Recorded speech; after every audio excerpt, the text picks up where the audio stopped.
I got a new surfboard and a new wetsuit for Christmas. Thank you to my wife and daughter for this awesome gift.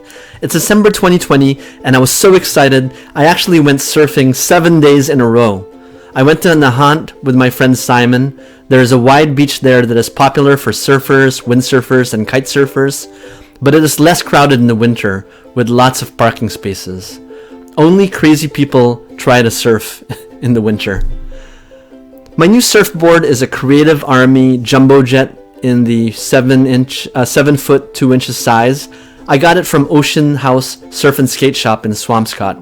This is a significant downsizing from my older 8 foot 6 inch soft top.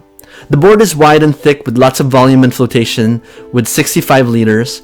It is made of SLX, which is epoxy, so it is very light and durable. It has 3 fins and a leash. It is easy to paddle, pop up, and catch waves.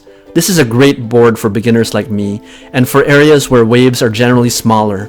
It's supposed to paddle like a longboard, but at this length it can turn like a shortboard, so I hope it'll help me progress.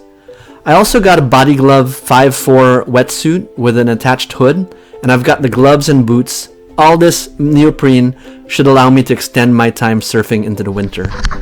Here is one of my first few waves that I caught with the new board. I was so excited, you can hear me screaming for joy. Even though it was a new board, I was able to catch waves, even a few unbroken waves, which is awesome. I also experimented with paddling and pop-up positions on the board to try to find the sweet spot. And I even tried feeling the edges for a few small turns. Most importantly, I had a lot of fun. I hope to make new surfing videos for my channel to show my surfing progression over time. If you have any tips on learning to surf or on downsizing to a new board, please share them in the comments below. I'd love to hear from you. If you like this video, please click like, comment, or subscribe. Thank you.